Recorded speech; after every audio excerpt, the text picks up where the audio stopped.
오늘 본문 앞부분인 1절부터 5절까지는 주님 당시에 실제로 발생했던 두 가지 사건을 소개를 하고 있습니다. 1절부터 3절까지는 빌라도가 갈릴리 사람들을 성전에서 학살한 사건이 배경이 되고 있습니다. 4절과 5절은 실로암 망대라고 하는 이 망대가 무너진 사건을 말하는데, 빌라도가 갈릴리 사람들을 학살한 사건, 이것은 빌라도가 예루살렘의 물 공급에 필요한 수로를 만들면서 성전의 헌금을 뺏어서 사용한 것입니다. 유용한 거죠. 그러니까 갈릴리 사람들이 무장해서 쿠데타를 일으켰어요. 무장 봉기를 일으키고 성전에서 데모를 합니다. 농성을 했죠. 그러니까 빌라도가 가만히 안 두고 그 사람들을 학살을 해버린 사건, 이것이 바로 1절과 2절에 나오는 그 배경이 되는 사건입니다.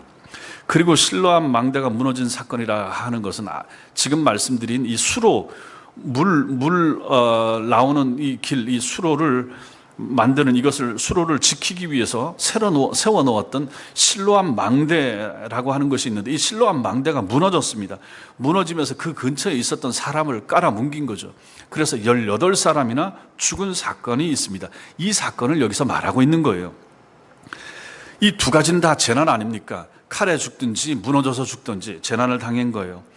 모든 재난의 원인을 유대 사람들은, 이 사람들은 뭐라고 생각합니까? 그들의 죄에서 찾는 거죠. 원인이 죄가 있으니까 그런 벌을 받았다. 이 두 사건에서 죽은 사람들도 그들의 무슨 죄가 있어서 저렇게 죽은 것이지 이유 없이 죽지 않았다, 이렇게 설명을 했던 거죠. 그런데 우리 주님께서 이러한 사람들의 이러한 사고방식이 잘못됐다 하는 것을 지적하시면서 오늘 말씀을 시작을 하시게 됐다 하는 것입니다.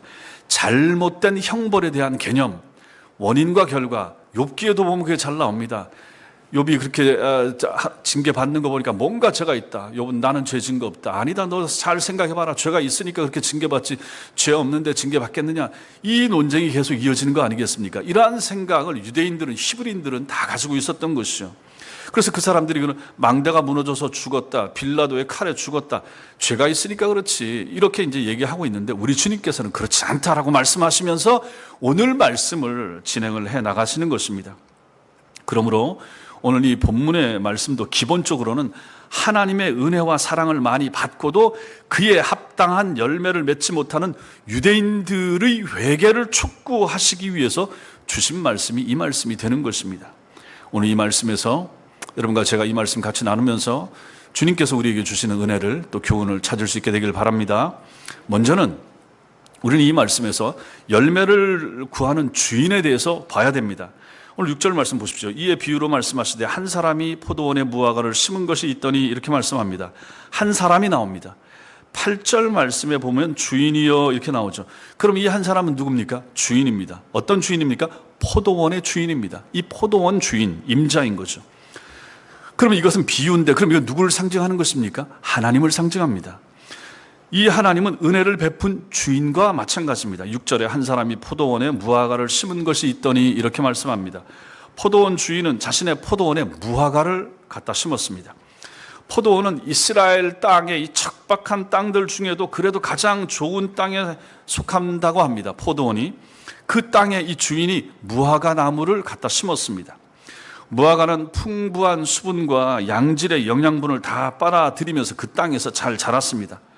주인은 포도원 지기를 통해서 나무가 자라는데 필요한 것들을 충분히 공급해 주면서 무화과 나무를 잘 키웠습니다.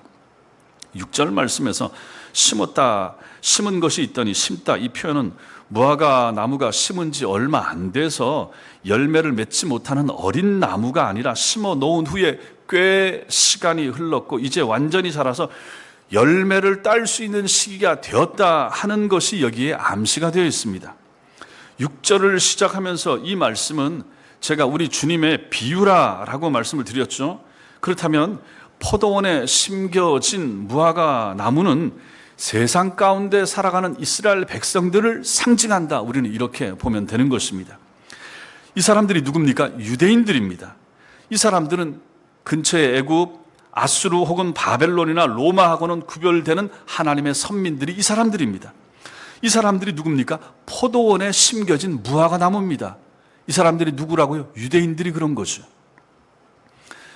유대인들이 하나님의 포도원에 심긴 무화과나무 같은 존재, 유대인들이 그렇다 하는 것이죠. 이것은 우리에게도, 여러분과 저에게도 그대로 적용할 수가 있습니다.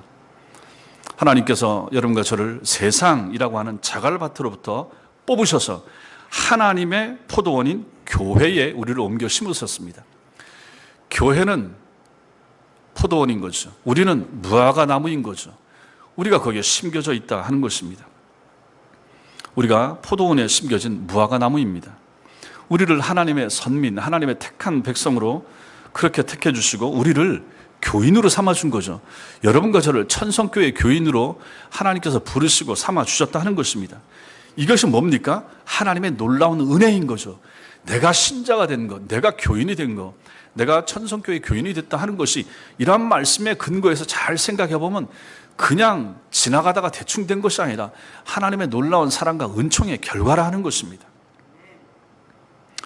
오늘 말씀은 이 주인이 와서 무화과 나무의 열매를 구했다 이렇게 말씀합니다. 무화과 나무는 크거나 곧게 자라지 않습니다. 굵지도 않습니다. 이 무화과 나무는 목재로도 쓸 수가 없습니다. 이제 우리나라에도 무화과가 있지만 아시는 분들은 무화과 열매도 있지만 나무도 보면 그거 별 어디 쓸모 없습니다. 뽕나무 같은 거하고 크기도 뭐 비슷하던가 이런 것 같아요. 목재로도 쓸 수가 없고 관상용으로도 뭐 쓸 수가 있는 나무가 아닙니다.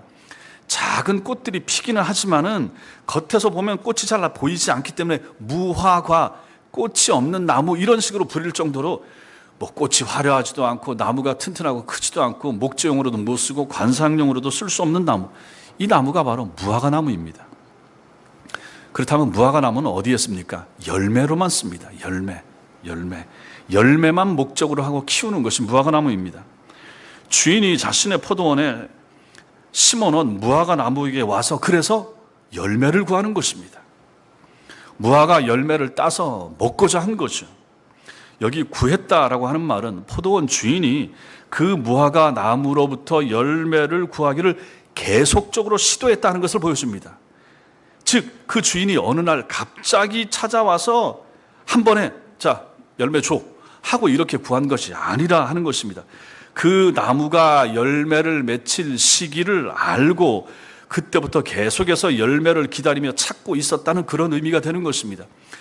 우리가 밭에 뭘 심었다 하고 가꾼다고 하더라도 텃밭에 뭘 가꿔도 계속해서 물 주고 하면서 이게 언제쯤 열매가 맺힌다든지 아니면 뭐 무가 열린다든지 다 알고 그때 돼서 익었을 때 뽑든지 하지 않습니까? 고추를 따도 마찬가지고 딸 시기가 안 되는데 따서 구하는 사람이 어디 있습니까? 주인이. 이 주인도 마찬가지라 는 거죠. 무화과 나무에 열매 맺힐 시기를 알고 있기 때문에 이제 가서 구하고 있다 하는 것입니다. 그것이 7절에 보시면 포도원 지기에게 이르되 내가 3년을 와서 이 무화과 나무에서 열매를 구하되 이렇게 말씀합니다. 기간이 3년이나 됐습니다. 자신의 땅에 자신이 관심과 정성을 쏟아서 수년간 키운 무화과 나무에게 열매를 구하는 것은 주인 입장에서는 너무도 당연한 것입니다. 이 열매는 아까 말씀드린 것처럼 앞에 1절부터 5절까지의 내용과 연결시켜서 생각하면 이 열매는 뭐겠습니까? 하나님이 우리에게 구하시는 회개에 합당한 열매가 되는 것입니다. 회개를 해야 된다. 그런 은혜를 받으셨음에도 불구하고 회개하지 못하면 안 된다 하는 의미가 있는 거죠. 회개에 합당한 열매가 첫 번째 이 말씀에서 구하는 열매의 뜻이 되는 것입니다. 이스라엘 백성들을 향하여 하나님께서는 그들이 받은 여러 가지 은총에 합당한 열매를 구하시고 계십니다. 마찬가지로 이것은 여러분과 저에게도 그대로 적용이 됩니다. 하나님이 우리에게 열매를 구하신다. 하나님께서 여러분과 저에게 열매를 구하신다 하는 것이죠. 회개한 성도의 삶에 합당한 열매가 내게 있는가? 회개하셨죠. 예전에 거듭날 때, 중생할 때, 예수 믿는 그 시점에 회개하셨죠. 분명히 내가 이러한 삶을 청산하고 이제는 신자답게 살겠습니다라고 그때 회개하고 돌이키셨을 것이란 말입니다. 그리고 나서 그 이후에 그 회개에 합당한 열매를 날마다 잘 맺으면서 살고 계신가 하는 것을 이 말씀을 통해서 우리는 물어야 되는 것입니다. 나는 정말로 회개에 합당한 열매를 맺고 사는가? 오늘도 그런 열매를 맺으면서 사는가? 물으셔야 됩니다. 우리는 예배 생활의 자유, 성경을 읽고 배우는 자유, 전도할 수 있는 자유를 누리면서 살아갑니다. 이것이 하나님이 우리에게 허락하신 은총입니다. 이러한 좋은 시대, 좋은 환경에서 살면서 내가 맺어야 된 열매를 내가 맺고 있는가 물으셔야 됩니다. 여러분과 저는 가장 건전한 고신교단에 속하여 바른 성경 해석과 정통적인 교리를 배우면서 신앙생활을 하고 있습니다. 이것도 하나님이 우리에게 베푼 은총입니다. 말도 안 되는 이상한 집단들, 신천지부터 포함해서 안산에 무슨 귀신 쫓아내는 구마하는 BTJ 이런 데 말도 안 되는 사람들에게 속해서 미혹되어 쫓아가는 사람들과 우리를 비교해 보면 얼마나 바른 복음을 잘 배우고 살고 있는가 여러분 생각지 않습니까? 그 은혜에 감사하면서 그에 합당한 열매를 나는 맺으면서 살고 있는가 물으셔야 된다 하는 것입니다. 우리에게 하나님께서는 이러한 은혜에 합당한 열매를 구하시는 것입니다. 성경이 말씀하시는 회개의 열매, 거룩의 열매, 성령의 열매들을 하나님께서는 오늘 여러분과 저를 향하여 보여달라고 원하시는 것입니다. 그런데 오늘 성경은 보면 뭐라고 말합니까? 6절 끝에 그 열매를 구하였으나 얻지 못한지라 이렇게 말씀합니다. 이 부분을 영어 성경 중에 리빙 바이블이라고 있는데 거기서 보면 그가 반복하여 와서 열매를 찾았지만 그는 항상 실망했다 이렇게 기록하고 있습니다. 자신의 포도원에 심은 그 무화과 나무로부터 열매를 얻을까 해서 3년이나 열심히 찾아왔지만 하나도 얻지 못하고 이 주인이 항상 실망만 하고 돌아갔다 하는 의미가 담겨 있는 것입니다. 여러분, 과일나무가 과일을 맺지 못하면 그 나무는 어디에 쓰겠습니까? 주인에게 실망거리만 되고 맙니다. 지난 11월 달에 천 목사님 이사하시고 제가 거기 한번 다녀왔지 않습니까? 갔다가 근처에 구경 한번 시켜주신다고 해서 저도 처음 이제 거기 강릉 오죽헌에 한번 들렀었습니다. 가서 이제 목사님들하고 제 아내하고 같이 둘러보면서 그때 두드러지게 눈에 띄었던 것이 오죽헌에 있는 감나무였습니다. 감나무들이 열려 있는데 초록색 그 풀밭하고 감은 주황색이고 아주 선명하게 색깔이 대비가 되고, 근데 누가 잘 안 따니까 감들이 떨어진 거예요.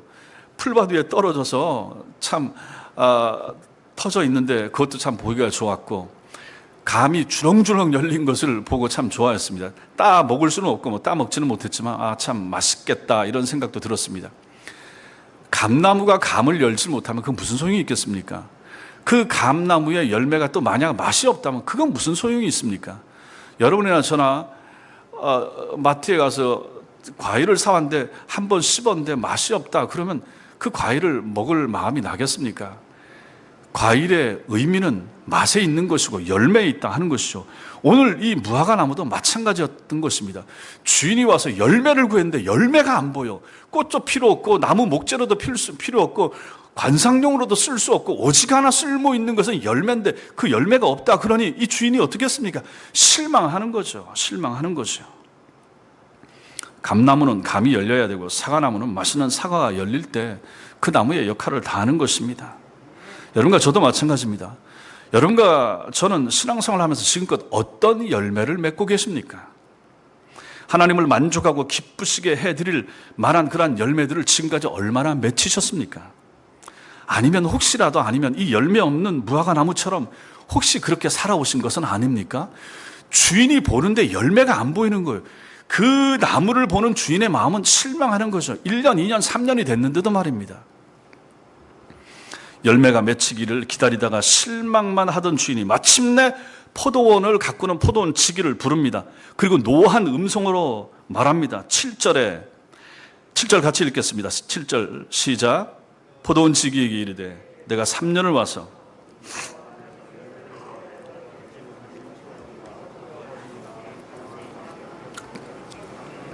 여기 내가 3년을 원문대로 하면 보라 내가 온 3년을 이렇게 됩니다. 이 주인이 1년도 2년도 아니고 3년이나 오랫도록 기다렸다는 그 뉘앙스가 여기에 녹아있는 것입니다.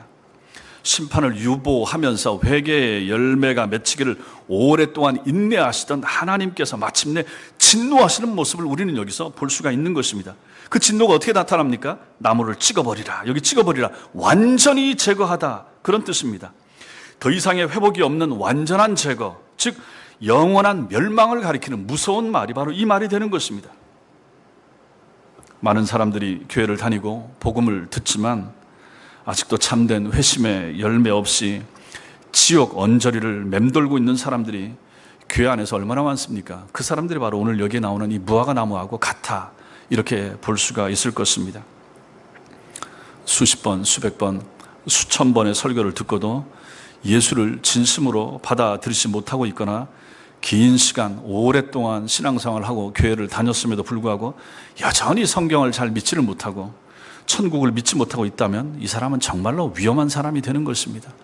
그렇게 오래 신앙생활을 했음에도 불구하고 여전히 천당 지옥이 안 믿어지고 한다 그러면 열매 없는 이 무화과 나무하고 뭐가 다르단 말입니까? 그렇게 되면 어떻게 되겠습니까? 우리 주님의 진노의 도끼가 그 사람을 찍을 준비를 하고 있다. 무서운 말 아니겠습니까? 남의 말이 아닌 거예요. 성경을 읽을 때 항상 이런 말씀 가운데서 내게 비춰봐야 되고 나를 적용해야 되고 나를 그 자리에 두어야 됩니다. 내가 만약 열매 맺지 못하면 무화과 나무 같다 그러면 주님은 나를 향하여 도끼를 들고 계시고 찍어내버리라, 이렇게 하실 수 있다 하는 말씀이 되는 것이죠. 열매 없는 나무는 주인을 실망시킵니다. 회개의 열매가 없는 성도도 주님을 실망시킵니다. 입으로만 회개하고 삶이 변화가 안 되면 주인이 실망합니다. 말은 많이 하는데 행동의 열매가 없다 그러면 주인이 실망하는 거죠. 입으로는 교회를 사랑하는 것 같은데 몸으로 드러나지 않으면 주인이 모르십니까? 실망하는 것이죠. 우리 중에는 아무도 여기에 해당하는 성도들이 없기를 바랍니다. 세 번째로 우리는 여기서 열매 없는 나무가 낭비한 것이 있다 하는 것을 봐야 됩니다.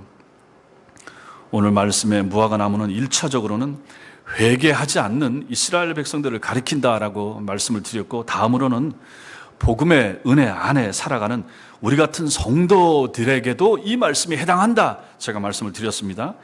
열매 때문에 주인의 관심과 사랑을 받았던 이 나무가 열매를 맺지 못함으로써 주인의 것들 중에서 낭비한 것이 있습니다. 오늘 말씀에서 보면 주인의 것들 중에서 열매 맺지 못하는 나무가 두 가지를 낭비를 했습니다.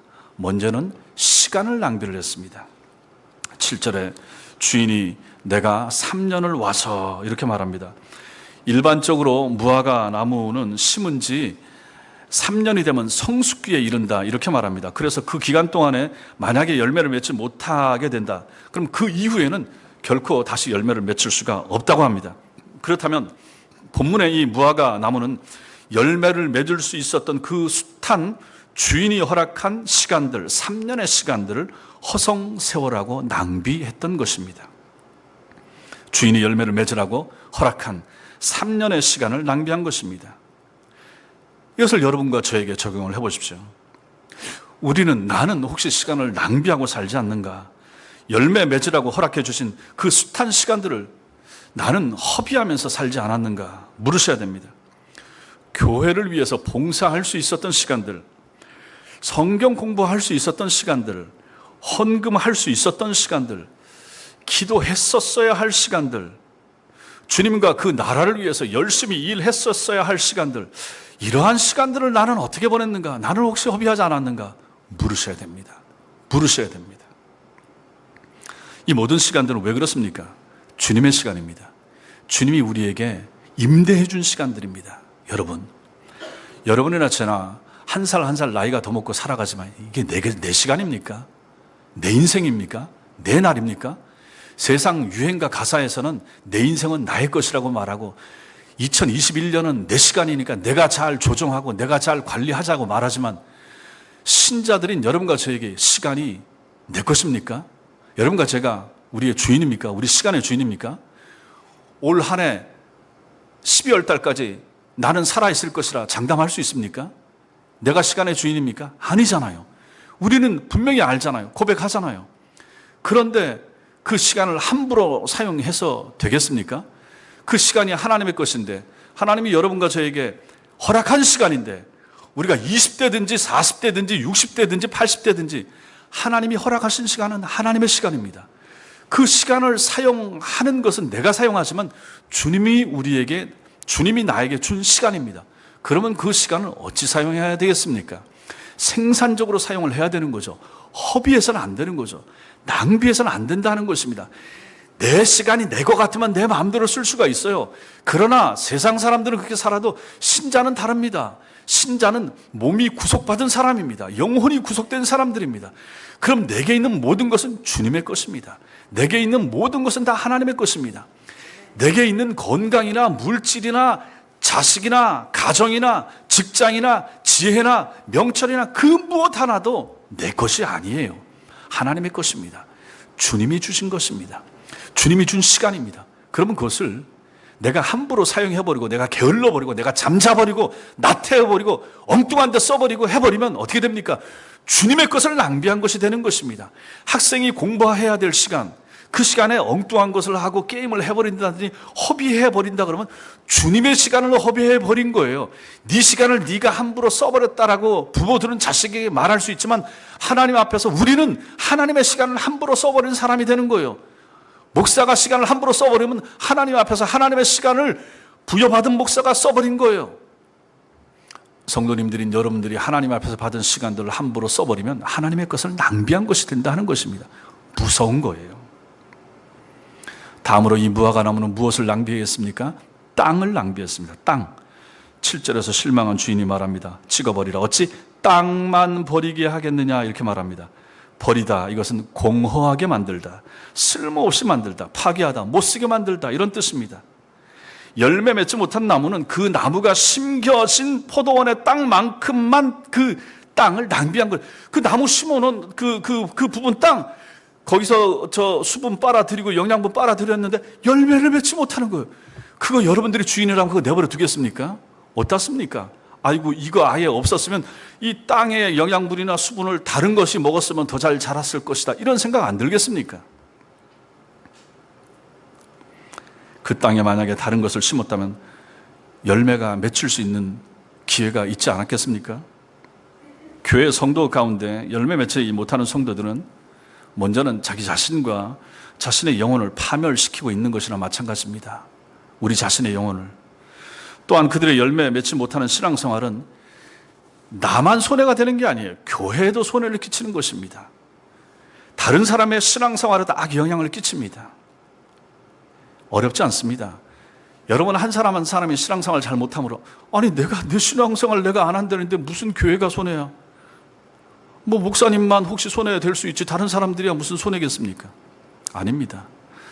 같이 신앙생활하고 같이 기도하고 같이 모이고 같이 청소하고 같이 열심을 내고 함으로 말미암아 우리는 힘을 받는 사람들 아닙니까? 거기서 가슴이 뜨거워지는 사람들 아닙니까? 근데 안 나오는 거예요. 안 나오면 안 보이면 혼자 온 사람, 먼저 온 사람, 오래도록 남아있는 사람이 마음이 좀 쓸쓸해지지 않겠습니까? 그건 상식 아니겠습니까? 더 한 사람이라도 더 있고 더 다른 사람이라도 오고 기도 시간에 더 만약에 우리가 앞으로 모일 때 기도할 수 있게 될 때 아니 세 사람 모이는 것보다는 6사람 모이는 것이 낫고 그렇잖아요. 전도에도 2명, 1명 모이는 거, 3사람 모이는 것보다는 4사람, 5사람, 아유 나 하나 빠지고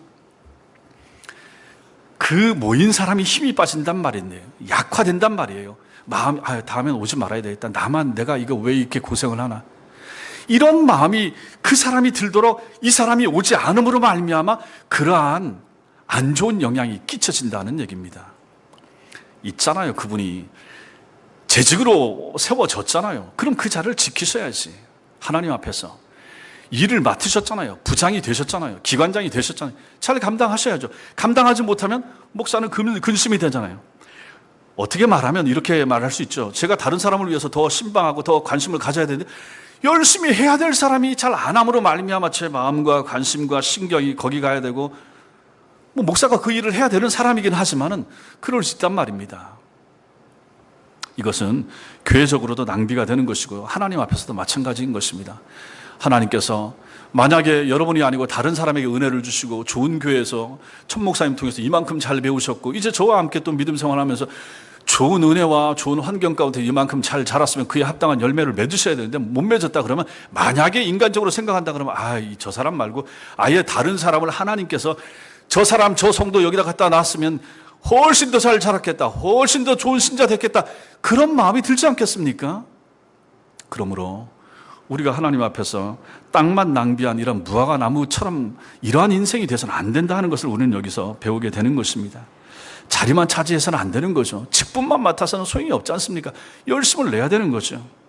그제 밤에 저기가 무너져 내리면서 물이 줄줄 새고 했을 때 황당했습니다. 그리고 전화해가지고 장로님 오시고 유집사님 오시고 다음날 어제 아침에 와서 여러분들이 많이 나와서 저는 여기서 예배 못 드릴 줄 알았어요.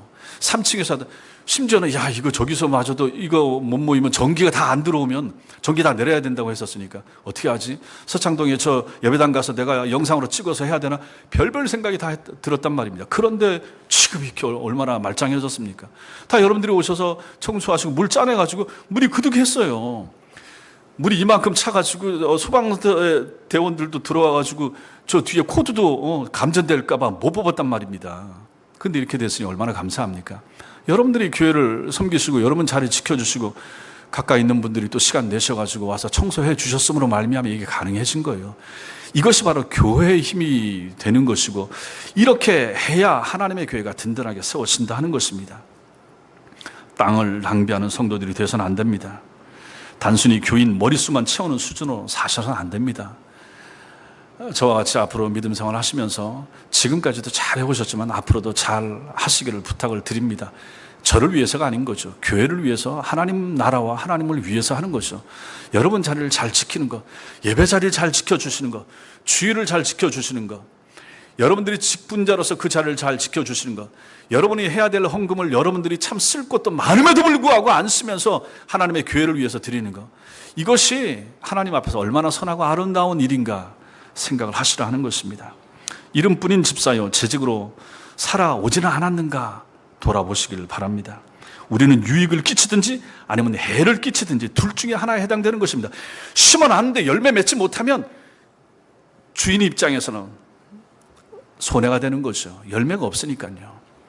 우리도 마찬가지입니다. 심어놨는데, 재직으로 세워놨는데, 직분을 맡겨놨는데, 신자로 세워놨는데 세례까지 받는 사람이 됐는데도 불구하고 열매가 없다. 하나님 보시기에 해가 되는 거 아니겠습니까? 땅을 버릴 수가 있다 하는 그런 내용이 되는 것이죠. 오늘 열매 맺지 못하는 무화과 나무는 시간을 낭비하고 땅을 낭비했습니다. 우리들 가운데는 그런 사람 한 사람도 없기를 바랍니다. 마지막으로 우리는 포도원 지기가 기도하는 것을 살펴볼 필요가 있습니다. 무화과 나무를 찍어버리라 주인의 말에 대답하는 포도원 지기의 모습을 잘 봐야 됩니다. 이 포도원 지기가 누군가를 상징합니다. 누구를 상징합니까? 우리 주님 예수님을 상징합니다. 포도원 지기의 주인을 향한 이 간청, 이것은 하나님을 향한 우리 주님의 중보 기도나 마찬가지입니다. 그래서 중요합니다. 포도원 지기가 주인에게 어떤 요청을 합니까? 어떤 기도를 하고 있습니까? 우리 주님은 여러분과 저를 보시면서 하나님 앞에, 성자 예수님이 성부 하나님 앞에 어떤 기도를 드리고 계십니까?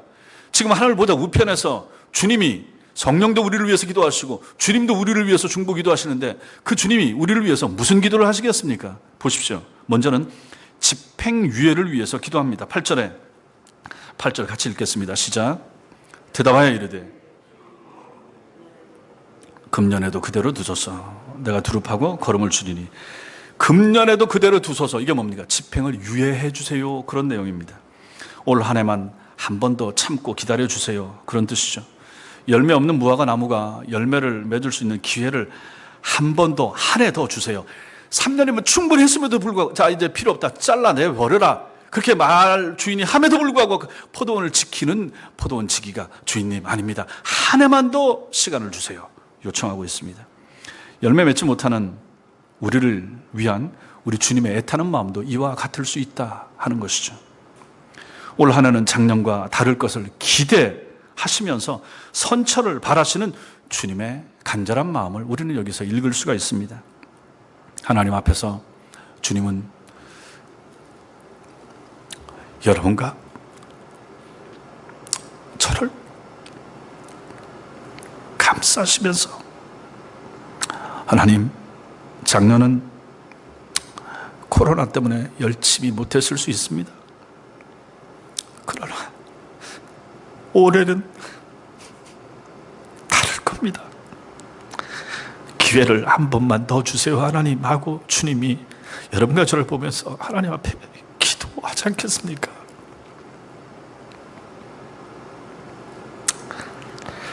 다음 이 포도원 지기의 이 기도는 어떤 기도입니까? 이것은 축복 사역을 위한 기도일 수 있습니다. 8절에 두루 파고 걸음을 줄이니 이렇게 말씀합니다. 포도원 지기는 올 한 해 한 번 더 기회를 주시면 그 열매 맺지 못하는 무화과 나무에 자신이 더욱 관심을 기울여서 그 둘레를 파고 더 많은 걸음을 줘서 열매를 맺을 수 있도록 최선을 다하겠다 하는 것입니다. 여기 더욱 관심을 기울이다, 스페셜 어텐션 이렇게 말합니다. 다른 나무보다 열매 맺지 못하는 이 나무 주인님, 제가 더 신경 쓰겠습니다.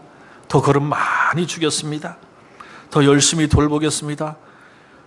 더 벌레 잘 잡아주겠습니다. 그리고 나면 열매 맺힐 겁니다. 이런 마음이 여기에 녹아 있는 거죠. 이것은 주님이 가지고 계시는 신적인 인내와 자기 백성에 대한 애정을 잘 드러냅니다. 이것은 하나님의 백성들로 하여금 하나님 나라의 의의 열매를 맺히게 하기 위하여 말씀으로 그를 가르치시고 보혜사 성령을 통하여 은혜를 부어주시는 예수님의 모습을 그대로 상징하는 것입니다. 성도 여러분, 올해도 주님은 우리에게 풍성한 은혜를 부어주실 것입니다. 주님은 올해도 우리에게 더 많은 관심을 기울여 주실 것입니다. 우리에게 더 많은 걸음을 부어주실 것입니다. 우리에게 하늘의 신령한 복과 땅의 기름진 복으로 더욱 채워주실 것입니다. 예배 시간마다 생명의 양식으로 하나님은 여러분과 저에게 먹여주실 것입니다. 우리의 진심이 담긴 기도는 반드시 응답으로 돌아오고 말 것입니다. 아름다운 성도들 사이의 교제는 천국의 기쁨을 이 땅에서 맛보도록 해줄 것입니다. 여러분과 저 우리의 가정에 하나님께서는 평강을 올 한 해 부어주실 것이고 여러분들이 나가는 직장 생활에 형통함을 허락해 주실 것입니다. 우리 아이들에게 하나님께서 건강과 지혜를 주실 것입니다. 이러한 놀라운 주님의 특별한 관심과 많은 걸음은 우리가 풍성한 열매를 맺을 수 있는 기초가 될 것입니다. 또 주님의 기도에서 우리가 무엇을 봅니까? 은혜의 때를 위한 기도가 됩니다.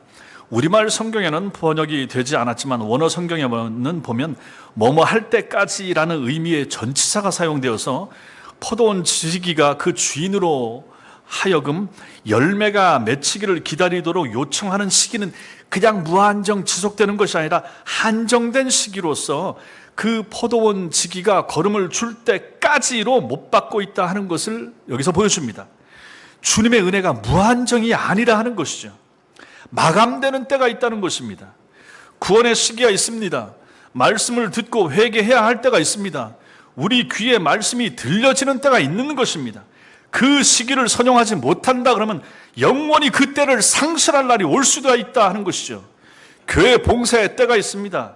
충성에도 때가 있습니다. 나중으로 미루지 마십시오. 자신의 조건이 갖추어지면 하겠다는 사람들이 있는데 그거 옳지 못합니다. 돈을 좀 더 모으면 그때 봉사하겠습니다. 아이들이 좀 더 크면 그때 하겠습니다. 내 공부하는 거 학업 이거 마치면 그때 하겠습니다. 나이가 좀 더 들고 은퇴하면 그때 열심히 하겠습니다. 건강이 좀 더 좋아지면 그 다음에 내가 하겠습니다. 그때를 누가 장담합니까? 그때는 너무 늦을 수 있습니다. 우리가 기준이 아니라 주님이 기준이시기 때문에 그렇습니다. 나한테 맞추면 안 됩니다. 내 시간에 맞추면 안 됩니다. 주님께 맞춰야 됩니다. 주님이 기다려 주시기는 하시겠지만 무한정, 무작정 기다려 주시지는 않기 때문입니다. 마지막으로 우리는 이 포도원 지기의 기도에서 보는 것은 하나님의 공의를 만족시키는 기도의 모습을 봅니다. 9절 읽겠습니다. 시작. 이후에 만일 열매가 열면 좋거니와 그렇지 않으면 찍어버리소서 하였다 하시니라. 포도원 지기는 나무가 열매를 맺을 수 있도록 조건을 만들어 줄 수는 있지만 열매를 맺는 것은 나무에게 달린 문제입니다. 그래서 그 책임도 나무에게 있습니다. 합당한 열매를 맺으면 다행이지만 그렇지 못하면 찍힐 수밖에 없습니다. 그러므로 주님의 이 기도는 하나님의 공의를 만족시키는 기도입니다. 열매 맺으면 더 칭찬받고 더 좋은 대접을 받고 걸음을 부어주시지만은 일정 기간 유예했다가 그래도 열매를 맺지 못하게 되면 나무를 잘라야죠. 이제는 땅만 버리는 나무는 필요 없습니다. 잘라내는 거죠. 열매 맺지 않는 나무를 제거해 버리는 것, 이것이 바로 하나님의 공의입니다. 열심히 하고 충성하고 최선을 다하여 하나님과 교회를 섬기면 하나님 복 주십니다. 하나님의 은혜는 당연한 거죠. 그러나 받은 은혜도 불구하고 열심히 하지 않으면 하나님께서 기다리시다가 하나님의 징계의 채찍이나 하나님의 심판이 있다. 이것이 하나님의 공의가 되는 것입니다. 마태복음 3장 10절에 이미 도끼가 나무 뿌리에 놓였으니 좋은 열매 맺지 아니하는 나무마다 찍혀 불에 던져지리라. 좋은 열매 맺어야 됩니다. 요한복음 15장 2절에도 물은 내게 붙어 있어 열매를 맺지 아니하는 가지는 아버지께서 그것을 제거해 버리시고, 이렇게 말씀합니다. 이런 말씀들은 여러분과 제가 열매를 맺지 않는다면 그것은 열매 없음에서 그치는 것이 아니라 나아가서 본문에 땅만 버린 무화과 나무처럼 하나님과 하나님 나라에 손해를 끼치는 행위이다 하는 것을 우리에게 보여줍니다. 열매 맺지 못하는 성도, 열매 맺지 못하는 교회는 하나님 나라의 걸림돌이며 하나님의 진노의 대상이 될 수 있다 하는 정말로 무서운 말씀이 오늘 말씀이 되는 것입니다. 사랑하는 성도 여러분, 마태복음 7장 16절은 그들의 열매로 그들의 말씀을 알 수 있다라고 하고, 그 다음에 이어지는 말씀은 좋은 나무마다 아름다운 열매를 맺고 못된 나무가 나쁜 열매를 맺는다 했습니다. 여러분은 어떤 나무입니까? 좋은 나무입니까? 나쁜 나무입니까? 아름다운 열매를 맺고 계십니까? 아니면 나쁜 열매를 맺고 계십니까? 나쁜 나무와 좋은 나무는 모두 하나님의 포도원에 심겨진 나무들입니다. 교회 안에서 믿음 생활하는 성도들이 그 열매에 따라 좋은 나무일 수도 있고 나쁜 나무일 수도 있다라고 말해주고 있습니다. 열매를 잘 맺고 계십니까? 주님이 찾으시는 열매가 없어서 주인을 실망시켜 드린 적은 없습니까? 혹시 시간을 낭비하거나 땅을 낭비하며 지내시는 것은 아닙니까? 여러분의 귀에 우리 주님의 중보 기도 소리가 들리십니까? 올해만 한 번만 더, 이번만 더 기회를 주시기를 하나님께 청원하는 우리 주님의 기도 소리 들리십니까? 여러분 스스로에게 물어보십시오. 내가 작년에 어떻게 했는가? 그 전에는 어떻게 했는가? 정말로 주님이 참아주고 계시는가? 언제까지 참으시겠는가? 그럼 나는 올해는 어찌해야 될 것인가? 올해 2021년도에도 저 성도, 저 집사, 저 누구 하나님 한 번 더 기회를 주시죠. 이제 환경도 좀 바뀌었으니까 하나님 한 번 더 기회를 주시죠. 이렇게도 할 수가 있다 하는 것을 생각을 하시라 하는 것입니다. 2021년 올 한 해 한 번 더 기회를 주시겠다는 주님의 음성으로 여러분과 저는 이 말씀을 들을 수 있어야 되는 것입니다. 그렇다면 올해는 작년과 달라야 됩니다. 예배 생활이 달라지셔야 됩니다. 코로나 탓한다든지 말할 필요가 없습니다. 예, 가정에서 할 수도 있습니다. 그러나 교회 오는 복장을 입고 정신을 바짝 차리고 핸드폰 다 치우고 정말로 하나님 앞에서 예배하는 자세와 태도를 가진 채 해야 되지 않겠습니까? 이제는 올 수 있습니다. 10% 올 수 있죠. 일부에 40명이면 충분히 올 수 있습니다. 가까이 계신 분들이나 몸이 안 좋거나 이런 분들 외에, 기저질환이 있거나 이런 분들 외에는 이제 교회 오십시오. 교회 와서 예배 드리십시오. 봉사생활이 달라져야 됩니다. 맡은 자들의 구할 것은 충성이라고 했어요. 내가 올해 그런 분은 없는 줄로 압니다. 내가 뭘 맡았네, 왜 나한테 이거 안 시켰네, 그런 거 물을 필요 없습니다. 그냥 열심히 잘하면 하나님께서 또 알아서 해주시고 주님이 챙겨주십니다. 기도생활이 달라야 됩니다. 더 오래, 더 많이, 더 자주 기도하시고 수요일날 우리 밴드로 기도회 할 때 앞으로도 수요일이나 금요일날 교회 오실 수 있는 분들은 교회 오시고, 또 멀리 계시거나 하면 그분들은 가정에서도 그렇게 같이 참여해서 기도할 수 있도록 그렇게 하도록 하겠습니다. 헌금 생활이 달라져야 됩니다. 정말 우리의 보물을 하늘에 쌓는 헌금 생활 하셔야 됩니다. 다음 주에 이 부분에 대해서 제가 설교를 하도록 하겠습니다. 여러분들의 교회 사랑하는 모습이 달라야 됩니다. 성도들 대하는 모습이 달라야 됩니다. 교회 오시는 분들 귀중하게 여기십시오. 교회 오시는 누구라도 지난주에 말씀드렸던 것처럼 작은 사람 한 사람, 작은 자 한 사람, 지극히 작은 자 한 사람, 저도 귀중하게 여겨주시고 교회 안에 있는 모든 사람들을 귀중하게 여겨주시고 함부로 말하지 마시고 함부로 대화하지 마시고 귀중한 존재들입니다. 주님께서 당신의 핏값으로 죽어 산 사람들이 바로 그 사람이고 그 아이고 저분입니다. 귀중하게 대하셔야 됩니다. 우리 언어 생활이 달라져야 됩니다. 이렇게 열매 맺는 성도의 모습으로 여러분과 저는 변해 가야만 합니다. 그렇다면 올해 2021년도는 집행유예 기간입니다. 하나님이 한 번 더 참아주시는 시간일 수 있습니다. 우리를 사랑하시는 주님이 심판장이신 하나님께 청원하여 한 번의 기회를 더 주신 은혜의 시간, 이것이 바로 2021년입니다. 금년에도 그대로 두소서, 금년에도 그대로 두소서. 이 주님의 경고의 음성을, 그리고 사랑의 음성을 바로 듣고 열매 맺는 삶을 사시는 성도들이 다 되시기를 주님의 이름으로 축원합니다. 기도하겠습니다.